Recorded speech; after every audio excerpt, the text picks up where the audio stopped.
For anyone who doesn't know me, my name is Jane Hammonds. I am the Teaching and Learning Engagement Librarian in the University Libraries. My email is hammonds.73@osu.edu. So please feel free to email me if you have any questions, comments, concerns. I love to talk more about this stuff with folks. So always feel free to email me afterwards. I did want to just do a quick reminder that for anyone who is associated with Ohio State, your attendance at this workshop can count as credit toward the teaching information literacy endorsement.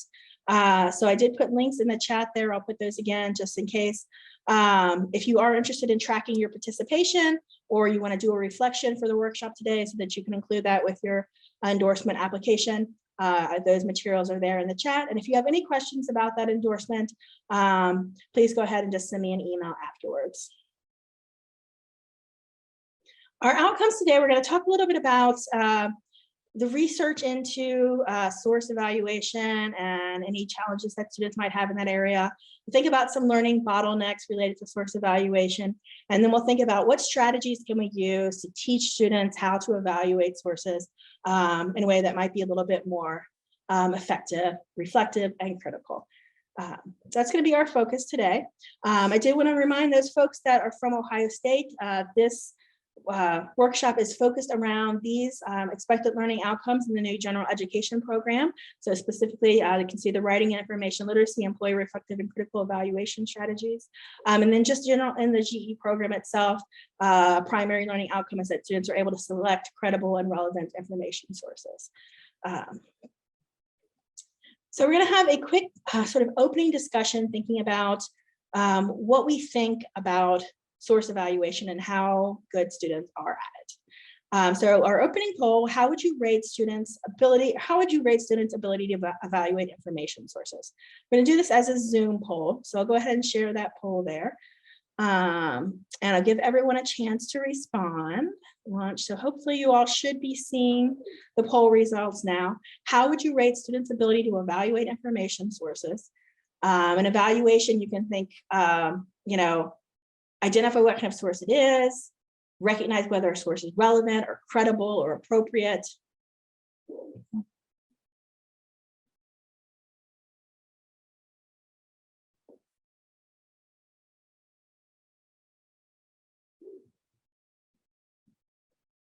It looks like almost everyone has had a chance to respond.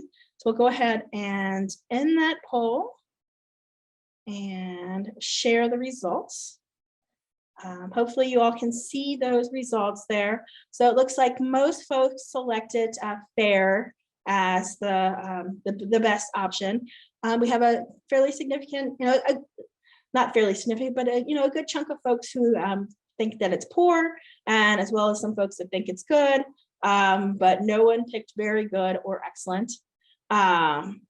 So thank you all for sharing your responses there. I think that those responses definitely make sense based on my experience as well as a librarian. So we're going to stop sharing and we'll close that off there. So I'd like us to think about two questions here, and we're going to do this as a Jamboard. I'm going to introduce both questions first, and then I'll give you all a chance to respond. So the first question is, based on your experience as an instructor, as a librarian, and in whatever way that you work with students, what are the primary factors that students do consider when they're deciding whether or not to trust a source or to use a source? So that's going to be our first question. What do you think students actually do? What evaluation strategies do you think that they actually use? Or what features of a source do you think that they actually look at? And then our second question is going to be, what do you think students should be doing? What would you like to see from students in terms of source evaluation?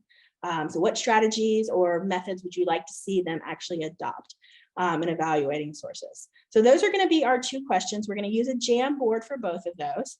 The link to the Jamboard is in the links that I put in the chat. I put that in there one more time. You can see the Jamboard link there. And I'm going to go ahead and go out to that Jamboard now, if I can find it. Let's see, there we go. Hopefully everyone should be sharing that. So you can see that there are two options up here on the top. You can go to the next frame to answer the second question. So that's what students should be considering. And the first question here is what students actually do consider. So we'll give folks a chance to respond. If you haven't used Jamboard before, it looks like most folks are have, but you can add your response by going over here on the side, left-hand side, and click Add Sticky Note, and that's how you can add a response there.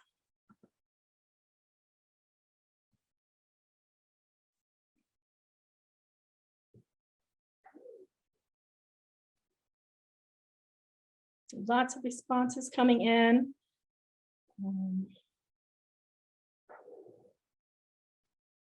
Thank you as folks are moving them around. Let's see. Responses coming into the second as well. So we'll give it 30 more seconds or so just to give a chance, everyone a chance to respond to both discussion boards. And again, you can move between the boards by using the arrows up at the top. Thank you so much to the person who's put them all in such clear order. All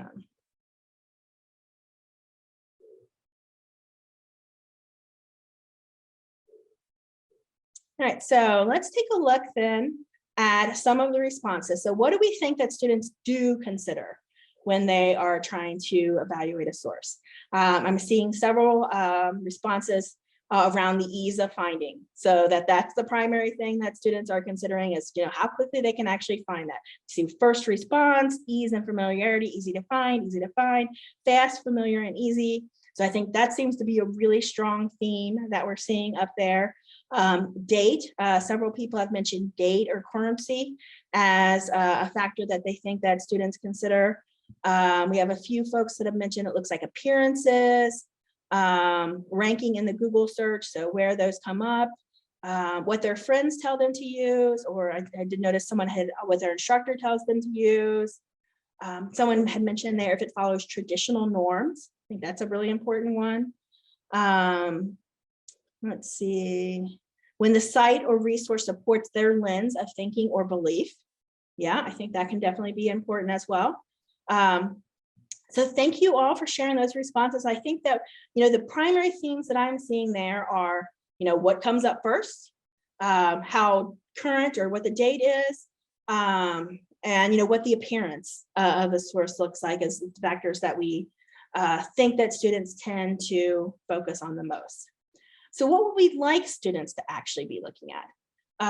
So let's take a look at some of the responses that we have there. We'd like to have them thinking about the actual credibility of the source. I see several folks have in there the type of source. So thinking really critically about, is this actually the appropriate type of source for the information, the need that I have? How directly is that source on the topic? So is it relevant? I see the what others say about it, the usefulness for this purpose, the type of source, journal ranking, context, some folks in there have, author's expertise, whether or not it's consistent with their personal beliefs, credibility, whether it's been peer reviewed or not. So we can see the difference in responses that we have here. What we think that students are looking at are primarily like superficial features, when something comes up, what the source looks like. What we would like them to be looking at is what the authority of that source is, the type of source that it is, whether it really fits in the context of their research, what they can find out about the source in other places.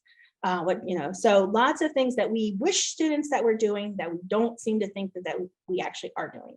They actually are doing. So thank you all for sharing your responses there. That was really helpful to see. We're going to go ahead and go back to our PowerPoint here. There we go. That should be it.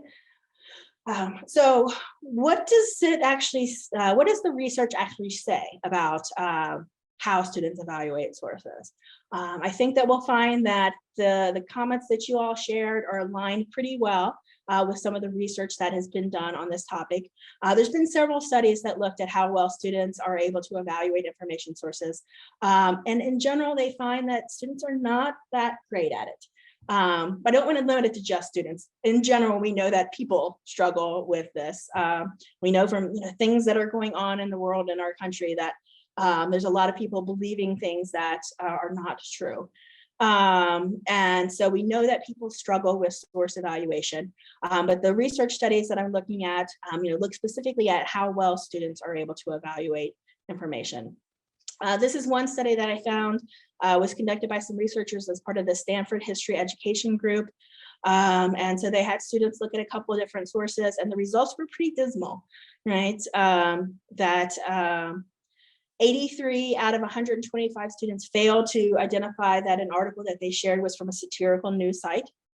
And that only 7 out of 138 students were actually able to see behind the nonpartisan statements that were on a website to recognize that that had been actually created by a lobbying firm, right? So, this was something that students really struggled with these tasks, and this is not the only study that has had similar findings. We see a lot of students, as this says, as some of the findings that they have are trusting what the site tells them about itself, right? Giving a lot of weight to those easily manipulated factors of credibility, signs of credibility, such as some folks mentioned at the appearance or look of the site, and really, focusing on those kinds of superficial factors rather than actually looking at the information itself. So we see that, there's this research that's backed up this idea that source evaluation is something that students do struggle with. And I really wanted to share this quote because I thought it was really so relevant. And what the researchers talked about is not that students didn't use any strategies. It's not that students didn't think about what they were doing, and not that they couldn't explain why they decided to use a source or not. They could. And they were using strategies. The problem was that the strategies that they were using were ineffective.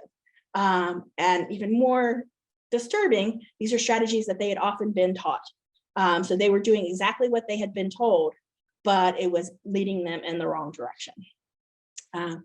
So we're going to talk a little bit later on about what those strategies are and what are some of the ones that may have been less effective and maybe perhaps more effective. But I really want to emphasize that it's not that students aren't trying. It's that in some cases, what we've told them to do actually doesn't really work all that well. Before we jump into thinking about strategies, I'll pause here. I see a couple comments coming in on the chat.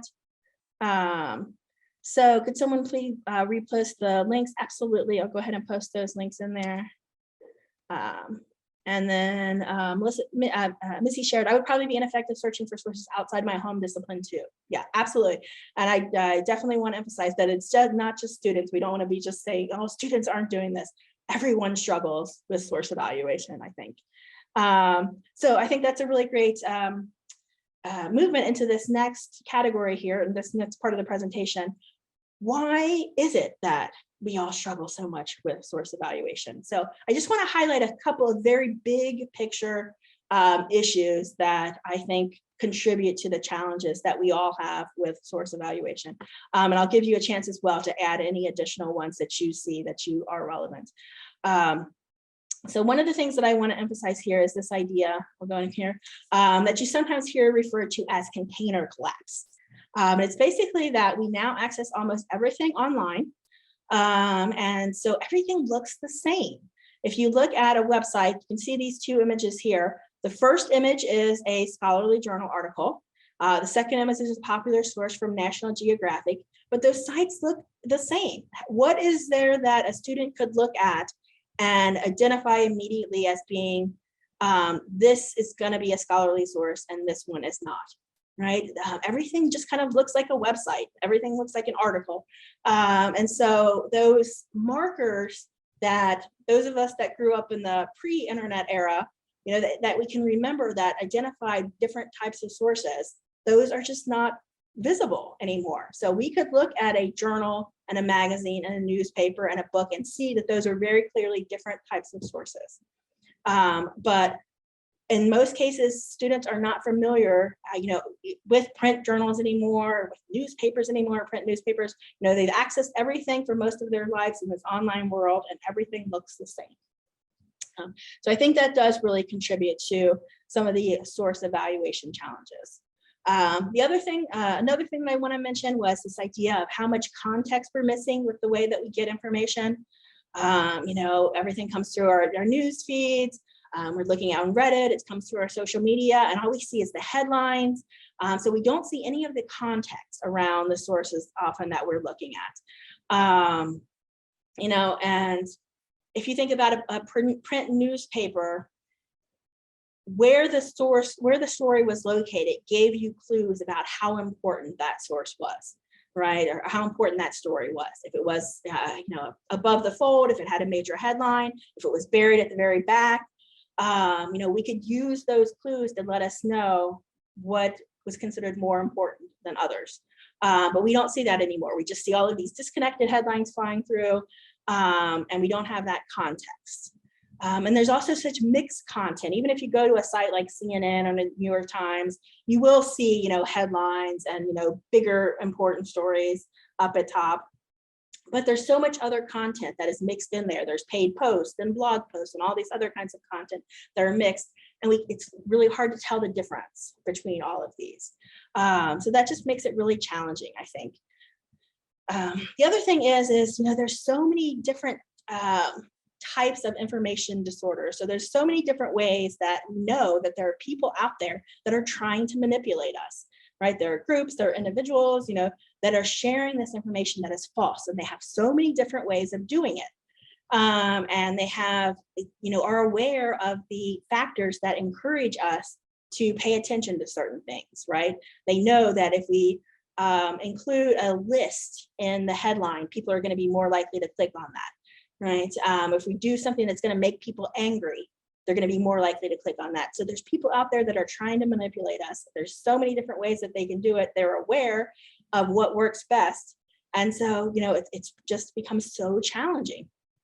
And then, of course, our own beliefs, right? Someone mentioned in the comment on the discussion board, right? That we tend to believe things that match what we already believe.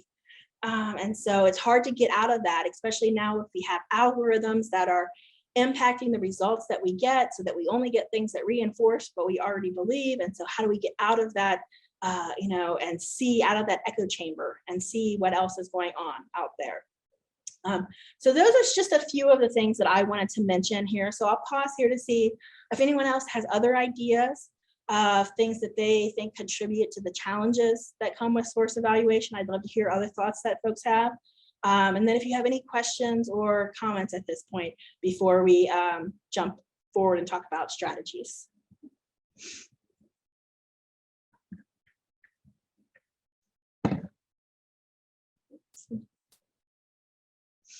I don't think that people understand what bias means. That is a really great point, Amber. I don't think that I agree. I think that a lot of people don't understand what it means, and no one wants to admit, right, that they have any biases.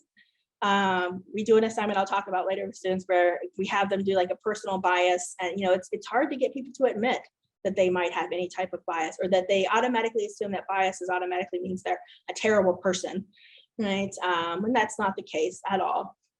Mm-hmm.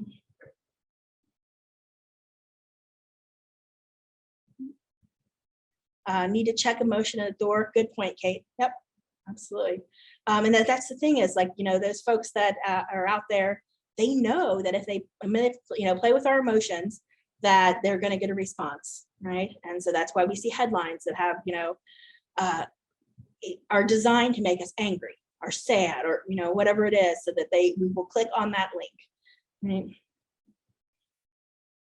Okay, so we'll go ahead then and talk about this idea of evaluation strategies.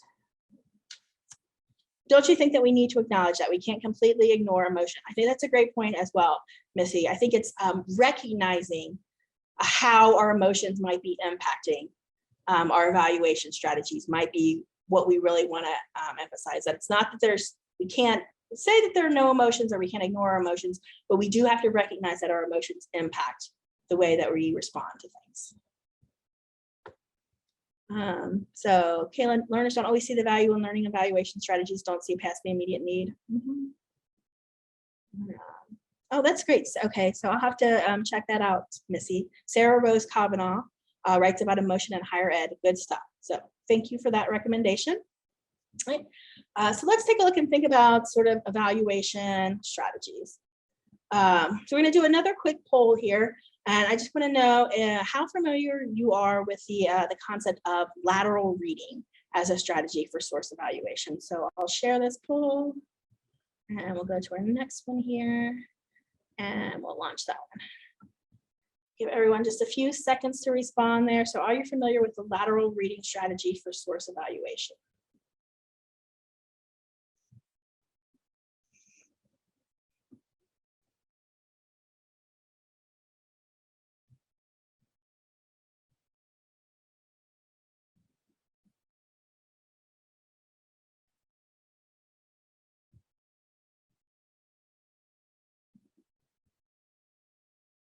So we'll give it 10 more seconds or so. It looks like everyone has had a chance to respond. Go ahead and end the poll, and I'll share the results. So the majority of folks have indicated that they are not familiar at all with lateral reading, and another chunk who are only slightly familiar with it, and then a small number of folks who are very familiar or familiar with it, which is excellent. So we're going to be talking more about the strategy, so you will learn more about this as we go forward.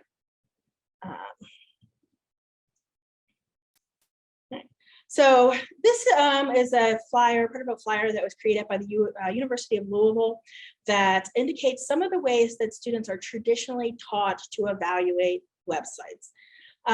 So some of the questions that are commonly recommended that students consider is it a .com or a .org? Are there citations? Does the source have ads? Is the information current?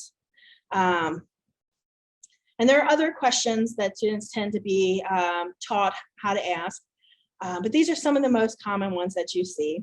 And they're also often kind of brought together in this, this evaluation strategy that's known as the CRAP test. If you were in the workshop last week, this was mentioned as well last week.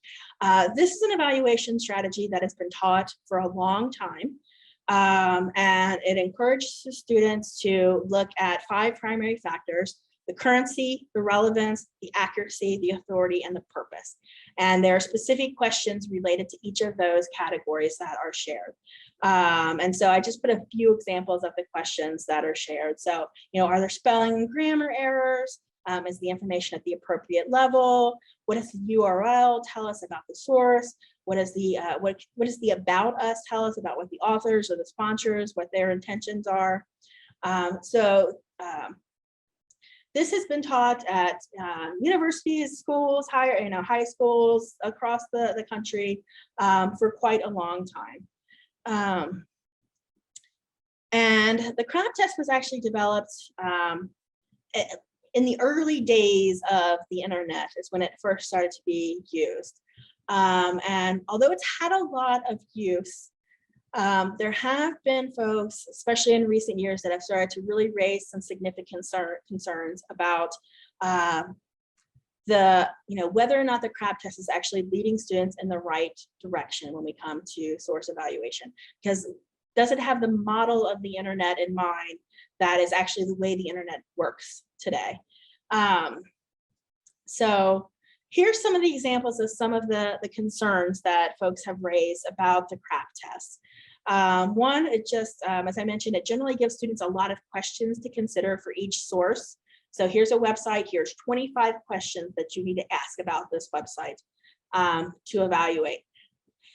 On the one hand, we might say, well, that would be a very detailed evaluation if they're going to go through all 25 questions, but how realistic is it that our students are going to go through 25 questions about each source that they use, right?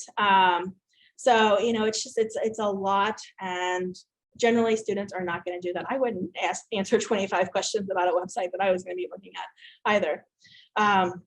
One of the things that you see a lot is there in various versions of the CRAP test out there, a lot of emphasis on domain, whether or not a site is a .org or a .com or a .edu is something that you see on basically every version of this site.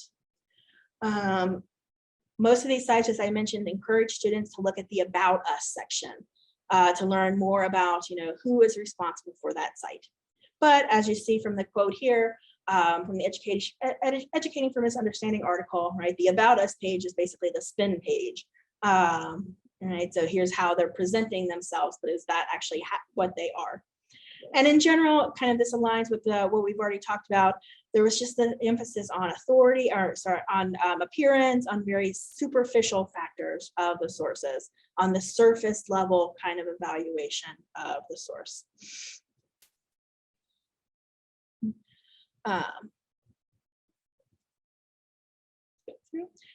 a few things, features of that I really want to highlight, this idea of evaluation by domain. This is something that I've seen so often in the students that I have talked to. We always have students do a quick a screencast where they have to evaluate a source at the beginning of the class that we teach. And they say, oh, well, it's a .org. So that means it's trustworthy. And I have seen this from so many students over my 12 years now of being a librarian. This is just a really common thing that you see with students. The problem is that it just doesn't work at all. Right? And when we think about the .org, students have been taught to trust .org sites, but the truth is that anyone can get a .org site. It does not have to be a nonprofit organization. It can be a commercial organization, be an individual. Anyone can get one of those sites. Even if it is a nonprofit, there's absolutely no guarantee that it's a trustworthy or credible organization. A lot of .org sites have been found to be hate groups, anti-gay groups, so there's a lot of organizations out there that have .org sites that are perhaps still not, the most trustworthy of sources. Then this also, you'll see students that cut off using other types of sources because it's a .com. But we all know that most of the news sites that we think are reputable are going to be .coms. The homepage for most academic journals is .com. Right, so students are cutting off certain types of sources that would probably be relevant to them, and they're trusting certain types of sources because of the domain name that are just not really trustworthy. And of course, most of these evaluation strategies completely ignore any non-US domain. So a student might completely ignore a source coming from the UK, for example, because they don't know what the domain actually indicates. So that's one strategy that I wanted to highlight as something that I think is really ineffective. I also wanted to mention, you'll see these kinds of charts on the websites for a lot of different academic libraries where they're comparing scholarly and popular sources. And I do want to emphasize that I definitely think it's important for students to be able to tell the difference between a scholarly and a popular source. But one of the things I do sometimes see with these kinds of comparison charts is this idea that it puts a lot of emphasis on the scholarly source as always being the best source, right? Or always being a trustworthy source. And we know that's not the case, right? We know that in some cases, the scholarly source is not going to be the most appropriate type of source. And we know that just because a source is a scholarly article, even a source that's been through peer review, we know that that doesn't necessarily mean that it's still a good article, right? Articles are retracted all the time for a variety of reasons. So it's not that I don't think that students should know the difference between these types of sources, but I do think that sometimes too much emphasis is put on scholarly sources as always being the most credible and most trustworthy sources that can't be questioned at all. So how can we move beyond some of this sort of maybe more ineffectual strategies? So Missy, these days it's important to consider diversity, equity, and justice and the authority of traditional sources more deeply. Yes, absolutely. That means we should be questioning our own beliefs about authority and credibility of traditional sources as well. Yes, that is such a great point, Missy, and thank you so much for bringing that up. We as folks who generally are in higher education have learned a long time what an authoritative source looks like. And we may sometimes let our own bias in that area emphasize the way that we approach teaching this with students. So some of the things that we can do to move beyond some of these challenges, these are recommendations that come from the Educating for Misunderstanding article. So we want to make sure that we're not emphasizing domain as a primary consideration as part of the evaluation strategy. We want to make sure that we're not encouraging students to think that just because an organization is a nonprofit, that means that it's necessarily a credible organization. And we want to emphasize that we can't just go by look and appearance, right? We know that any organization out there that is trying to manipulate us is going to have the ability to create a really great looking website. So, website, hey, this looks wonderful. Of course it looks wonderful. They have people on their staff that their job is to create really great looking, believable websites. So in place of the CRAP test, what we have now, we see a lot of folks emphasizing this idea of lateral reading. So this is again a handouts from the University of Louisville that kind of describes a little bit what lateral reading is. I talk a little bit more about this. We're going to try to let them, hopefully this video will actually work here.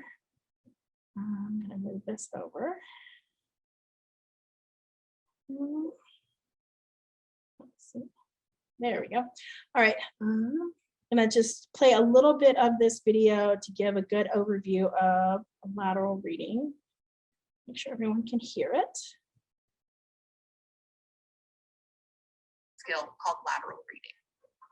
Lateral reading is a simple concept used by professional fact checkers and other savvy thinkers to judge the credibility of unfamiliar sources. While many of us judge a website by reading vertically, scrolling up and down to look for markers of credibility, or perhaps clicking on links within the site, fact checkers jump outside the site, using new browser tabs to seek additional information about the site's credibility, reputation, funding sources, and potential biases. In other words, fact checkers read laterally or horizontally across multiple web pages to get a big picture view of the site they're evaluating. They use Wikipedia, credible news sources, and other references on the web to understand what a source is and how credible it might be. They don't just take the source's word for it. For example, this news story on heavy metal music fan culture.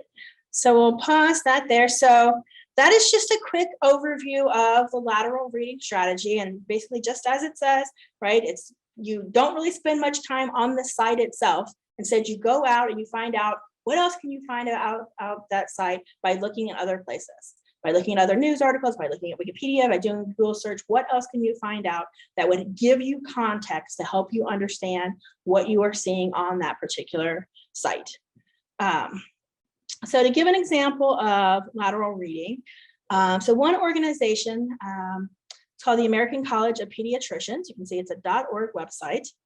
If you look on their site and you see what they say about themselves, they describe themselves as a national organization of pediatricians and other healthcare professionals dedicated to health and well-being of children, which, great. What could be wrong with that? This is definitely a trustworthy organization, right? A quick Google search finds all kinds of different results about this organization, and you can see that they are described in this site as a fringe anti-LGBTQ hate group that masquerades as the premier association of pediatricians, right? So they call themselves the American College of Pediatricians.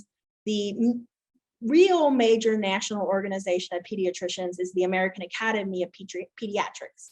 So they kind of did a similar name and to try to trick people into thinking that they were that organization. Right? So that's just a quick example of just a quick Google search finds additional information about this site that helps you understand what this site is actually all about. So I wanted to give you all a chance to do a quick little lateral reading activity of your own. So I'll put this in the chat one more time. You can see the link there where it says lateral reading activity. That will take you out to a website, a plant-based meat ingredient guide. And I'll give everyone a chance, just a few seconds, to use lateral reading strategies and identify who is actually responsible for this site. So whenever you have the answer, you can go ahead and just post that in the chat. And I'm going to go out and take a look at that site here, and we'll let everyone have a chance to try this out. So I'm going to share. So here, plant-based ingredient guide. This is the site that we are looking at. So we'll do some quick lateral reading, and we'll try to figure out who is actually responsible for this site.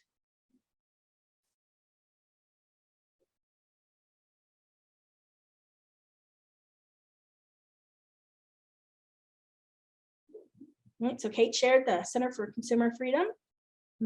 So what do we find out about this site? We open this link here.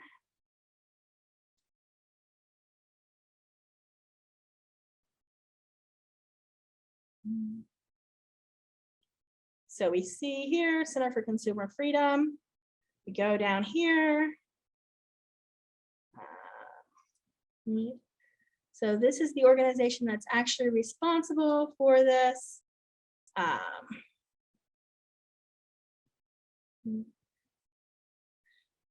So it's a front group run by a PR firm that primarily for the benefit of restaurant, alcohol, tobacco, and other industries, right? It runs media campaigns that oppose the efforts of scientists, doctors, health advocates, animal advocates, environmentalists, and other groups, right? So this website that on the surface, if you look at it, looks like, oh, hey, it's a site that gives you the ingredients in plant-based meat, is run by an organization, a lobbying organization that represents restaurant industries, such as Tyson Chicken. Why would Tyson Chicken be opposed to plant-based foods, right? So you can see that just a few clicks out can give you an idea about where the folks who are running this site come from. Should also be able to tell that as well when you look at the ingredient guides that they have, which are pretty interesting. You can see that for, let's see, specific products, I just wanted to share this one just because I think it's so funny. This one here. Here's the ingredients in lean ground beef. Lean ground beef. Here's the ingredients in this meat, plant-based meat product. So you can see how they're trying to distinguish between those two sources. So I just wanted to share that as an example of a very quick strategy that students can use to go out, just find more information about that source. And with a few clicks, you have a much better understanding of what is actually going on with that particular site that you are looking at.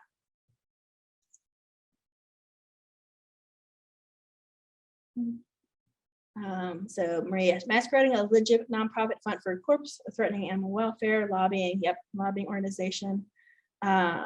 Google's People to Ask is making this easier. I'm actually not familiar with that. So you want to share more about the People to People Also Ask. Oh, sorry. I was like, does this actually recommend people to ask? Okay, yeah, the people also ask questions related to that. That's a great idea. All right. So lateral reading. One of the things about the CRAP test, of course, that was really helpful is that it had that very easy to remember acronym, the CRAP test. So Mike Caulfield has developed, using the strategies of lateral reading, the SIFT method of source evaluation. So it follows the principles of lateral reading, but gives students specific steps that they can take to evaluate sources. So he highlights 4 specific steps. Stop, so just pause. That's that moment where we might take that time to think about, our emotions at this point. What we might have been expecting to find as we're looking at this. We're just pausing, we're reflecting a minute before we jump in and share something or use something without really thinking about it. All right, investigate the source. That's what we were doing with lateral reading, where you go out and you find additional information on that source so you can learn more about the background of that source. Find better coverage. So what do other sources have to say about claims? So for an example here, if a student found a source on a dairy website, and the website recommended that every person should drink 5 gallons of milk a week. Instead of investigating just that site, they could also investigate that particular claim. What do other organizations say about how much milk you should drink in a week? And so they can get different ideas, so they can say, okay, well, maybe there's a reason why this dairy website is saying that we should drink so much milk, right? And then trace the claims back to the original context. So, we see those news headlines that come out, that snippets of a speech or something like that. Well, what was the full picture? Going back and trying to figure out what was the real article that this came from? What was the video that this came from? What was the full context of the speech that this person gave? Right, so this gives students very clear steps that they can take that has them think about these sources by looking at it in a lot of different places, rather than just trusting what the source says about itself. So we'll pause there to see. I'd love to hear any initial thoughts that folks have related to lateral reading and SIFT, and see if there are any questions or other comments that folks have before we think about some potential activities that you could use.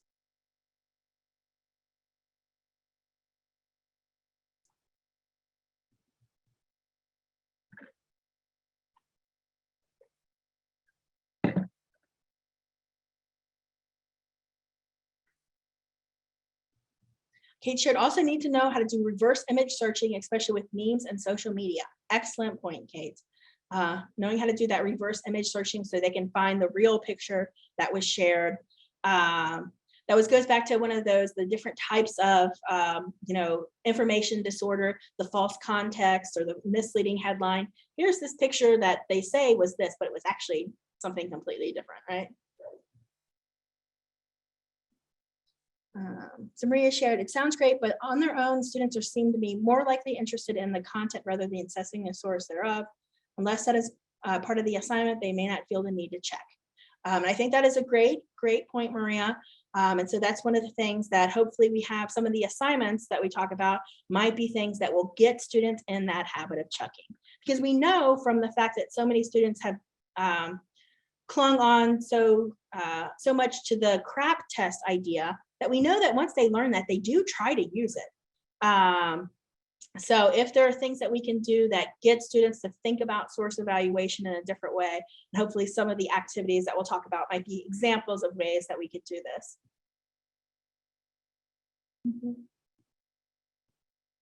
So elaborate a bit more about how why scholarly sources may not be credible in this point in time.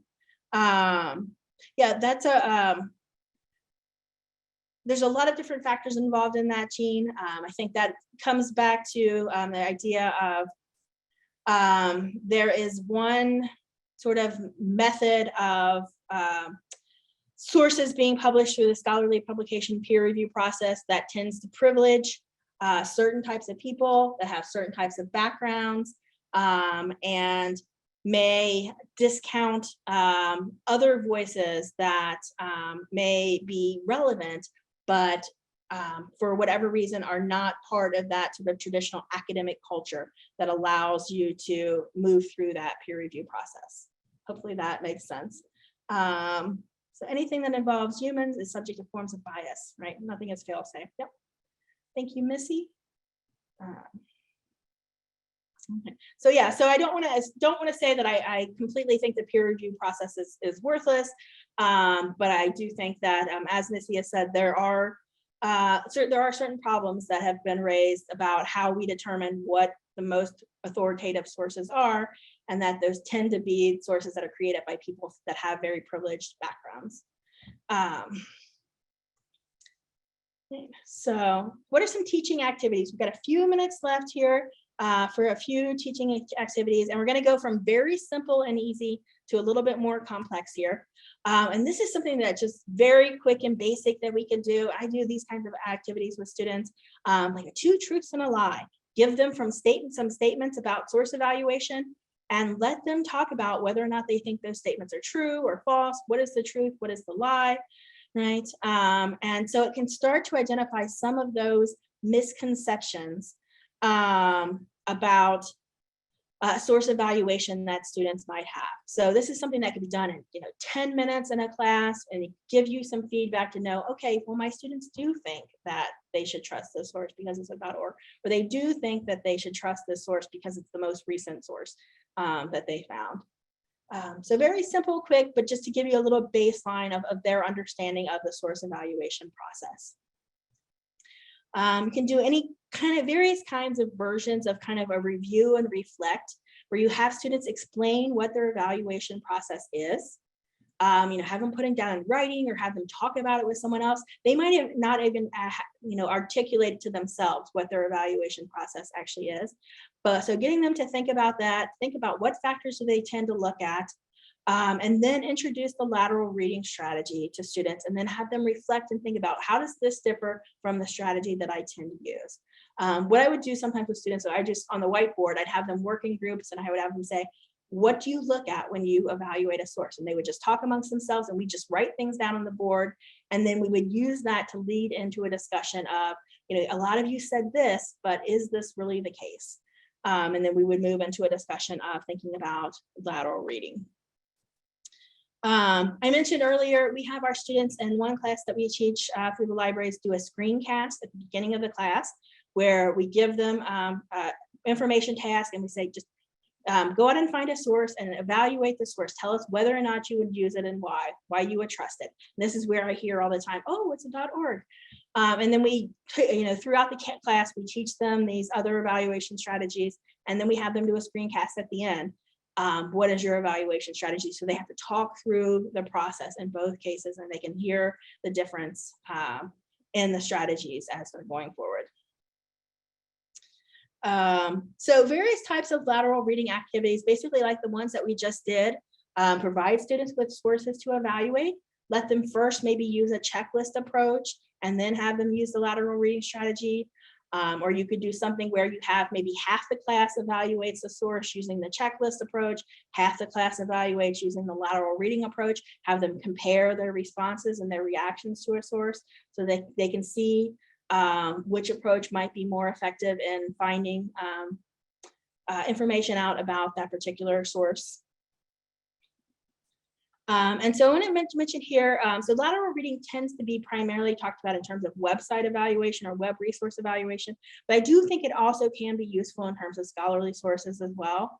So you give students a scholarly article, have them read through it, have them evaluate the credibility of that source based on just what they see in the source itself, what they read, and then have them go out and learn more about what you can find out about the author, what can you find out about the journal that it was published in.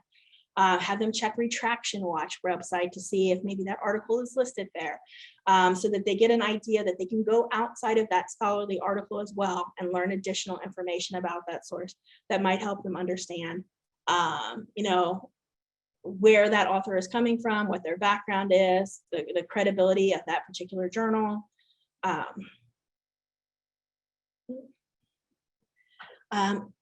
You could have students think about the various types of information disorder that are out there.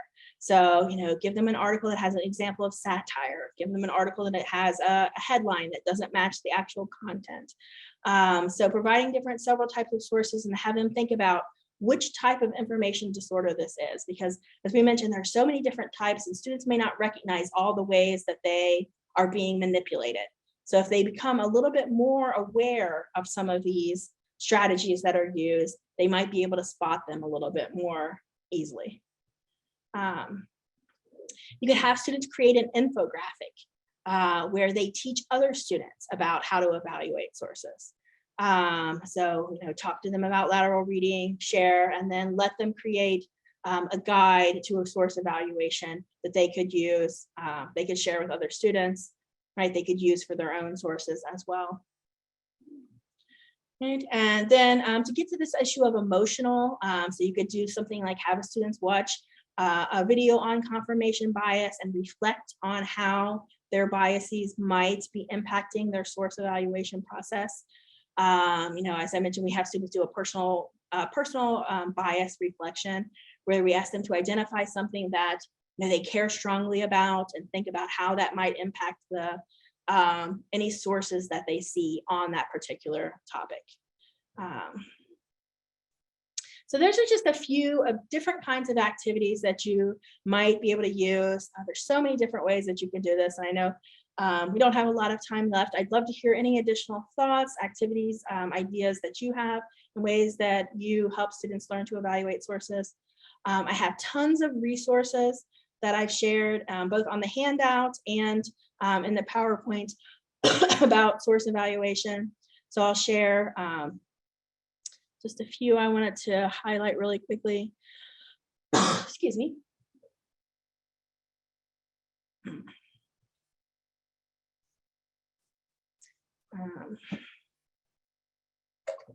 On the library's website, we have the instructor resources at university libraries. It has this whole page dedicated to source evaluation.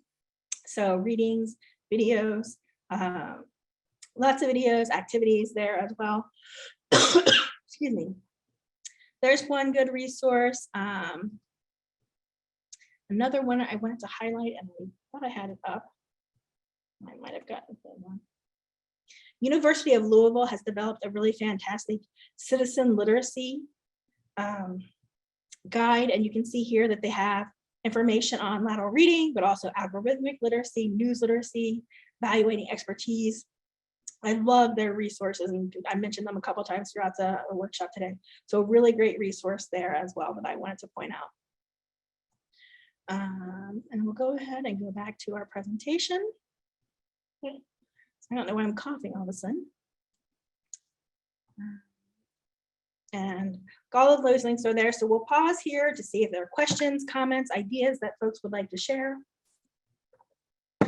And I'll mention that upcoming workshops, I'll share the links with these for everyone in the follow-up email. We do have a few workshops coming up.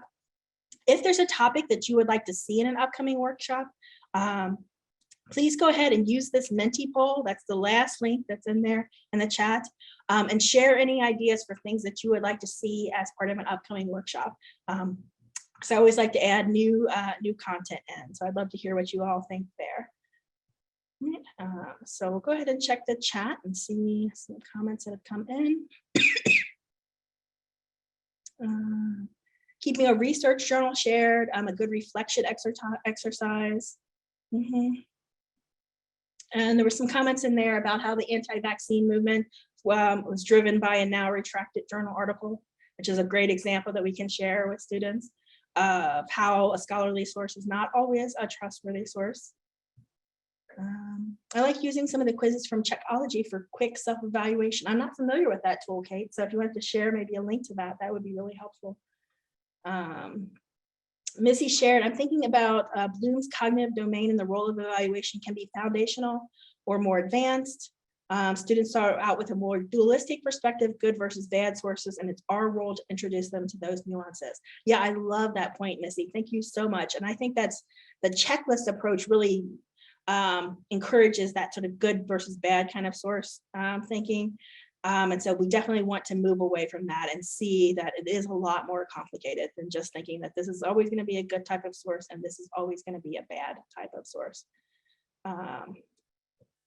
So, all right, got a couple more minutes left. And so Kate shared the link for Checkology in there. So I'm going to take a look and check out that when I get a chance.